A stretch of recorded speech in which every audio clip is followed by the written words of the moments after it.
Hello, I'm Dr. Gloria Horsley. And I'm her daughter, Dr. Heidi Horsley. Heidi and I want to welcome you to Open to Hope Conversations, the podcast. We believe that the greatest gift you can give yourself after a loss is hope, using this moment to connect with others who have not only survived but thrived. So let's get started.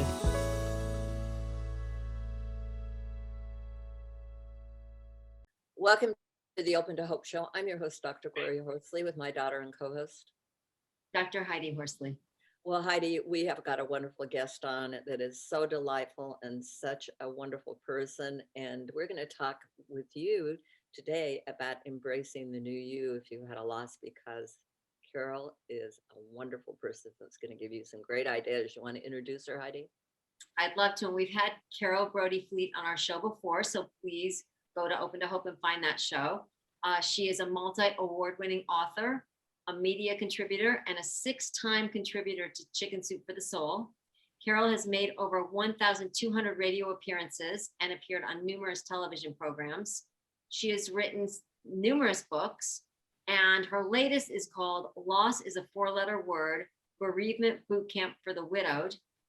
And there is another book which is really phenomenal, and it is coming out in 2nd edition this fall, and it's called Widows Wear Stilettos.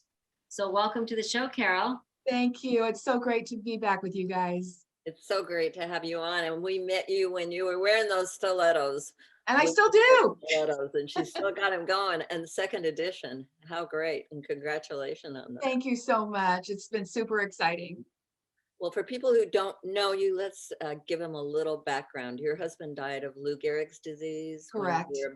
How old were you? I was 40. I was 40 when he passed away, 38 when he was diagnosed. Yeah. And I remember some of the things that I've heard you speak before about getting out of your sweatsuit.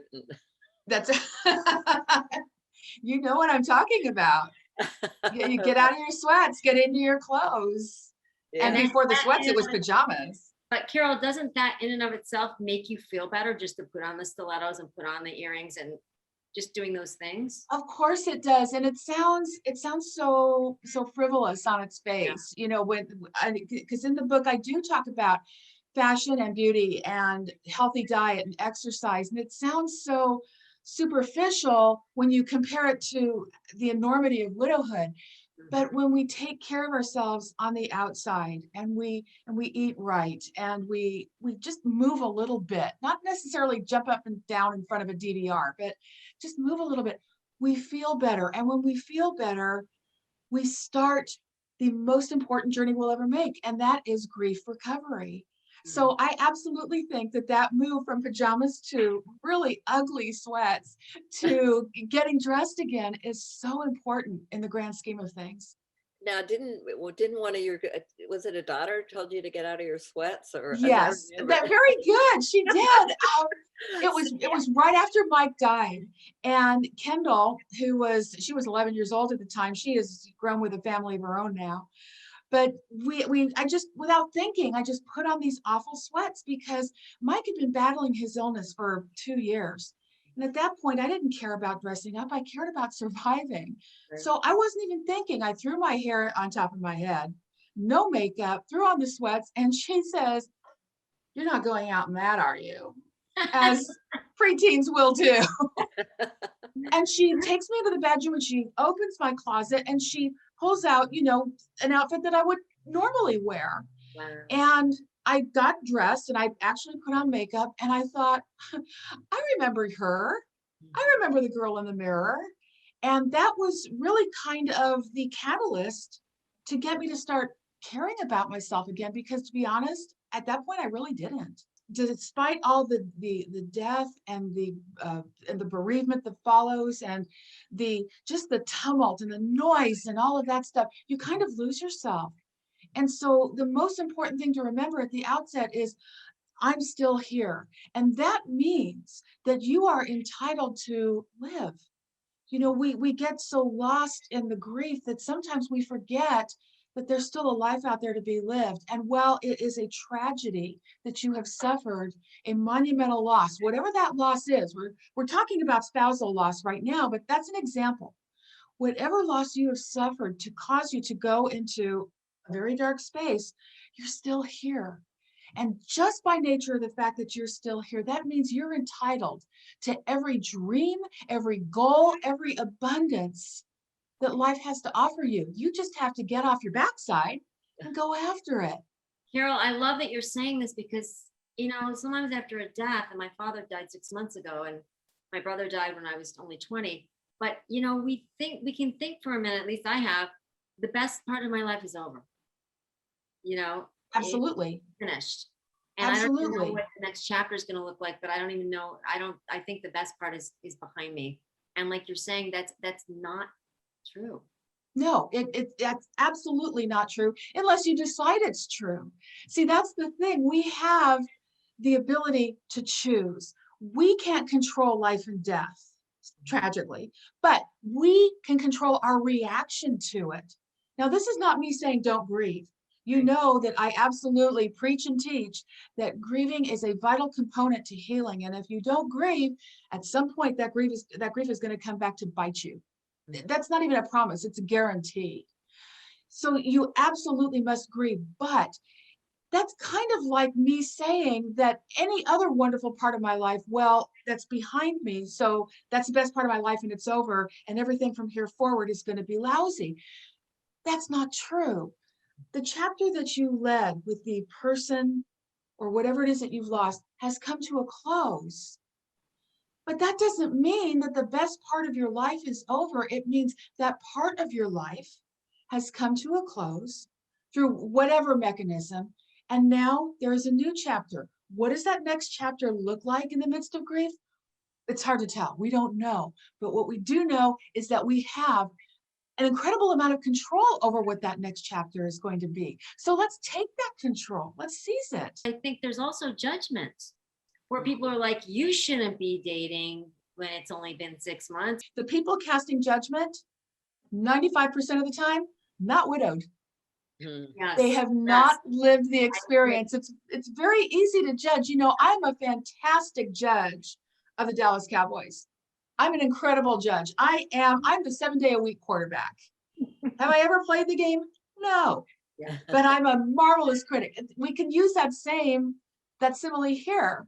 Yeah. Most of the time, the people that are judging, and not just with this, although this is one of the most common areas that widows get judged. It was 2 years before I resumed dating after Mike's death, which was the right timeline for me. And that's the important thing. We all have to do what's right in our own timeline, not mine or Gloria's or anybody else's, yours.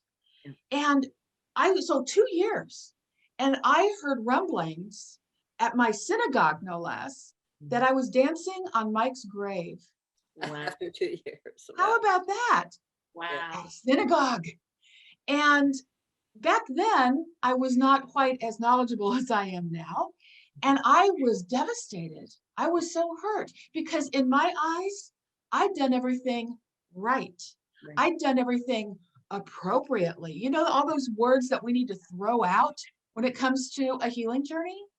So what we have to remember is what's right for us is right for us. And as long as you're not coping destructively, which means using alcohol, drugs that are not supervised by a physician, any kind of destructive coping mechanisms, compulsive shopping, compulsive gambling, irresponsible or reckless sexual behavior, and so forth.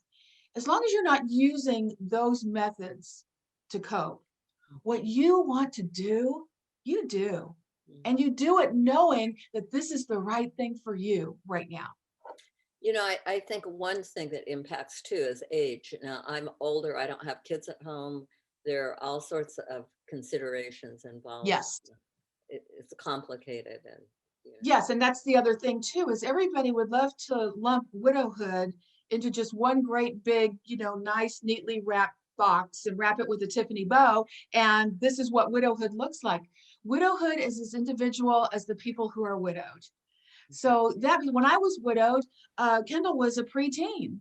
And I was still very much in the workplace. I was self-employed. So that was a whole entirely different dynamic than just someone like yourself, Gloria, who is, your kids are grown and gone, lives and families of their own, and kitty cats. Hi, Heather. And these are completely different paradigms, and you can't compare one to the other Mhm. It's unrealistic and it's unfair. So Carole, I'm yeah. curious to know, you've got this book out, Loss is a 4-letter word, Bereavement Boot Camp for the Widowed. Yeah. What is Bereavement Boot Camp? Bereavement Boot Camp actually originated, I wrote it for the Huffington Post, Mhm. and it was so wildly successful that I had a publisher say, hey, you know what, can we turn this into a book? And I thought, I think we can. It was just an extension of commentary, really. And what it was again, something that I'd been looking for when I was initially widowed was direction. Was, here's the problem.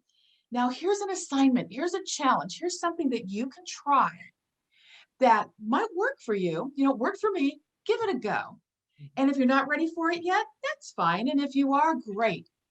And so there were 8 different weeks of boot camp, accompanied by an assignment, and then closing with an affirmation in each one. So that became part of the book. And then the rest of the book is filled with affirmations that I've written through the years and that was really a reader suggestion. I like to post these affirmations on my Facebook page. And somebody had suggested years ago, these should all be in one book in one place.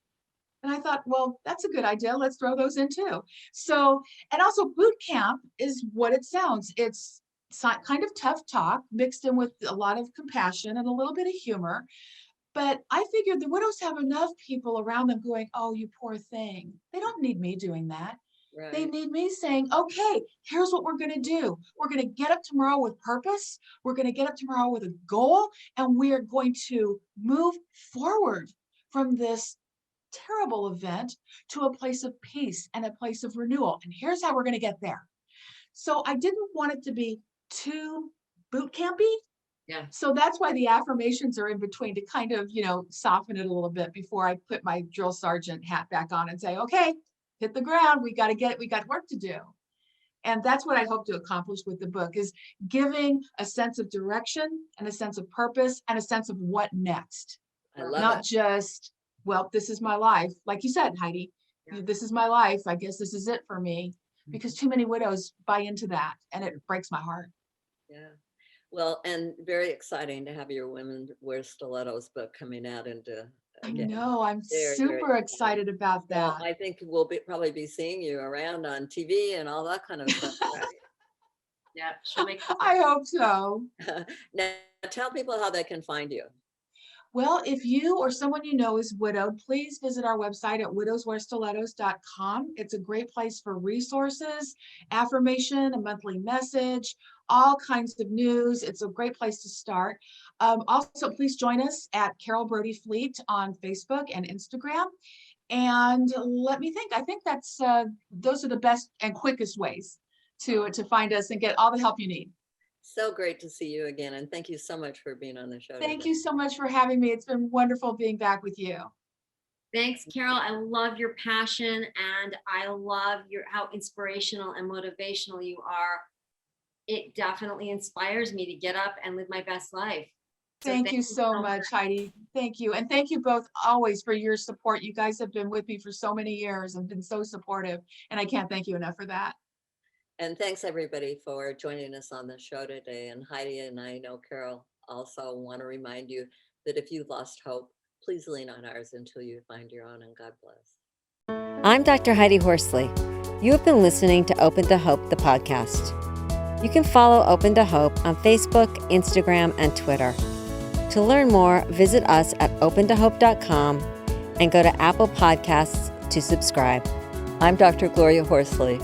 Join us again next week for another Open to Hope conversation, where we invite you to lean on our hope until you find your own.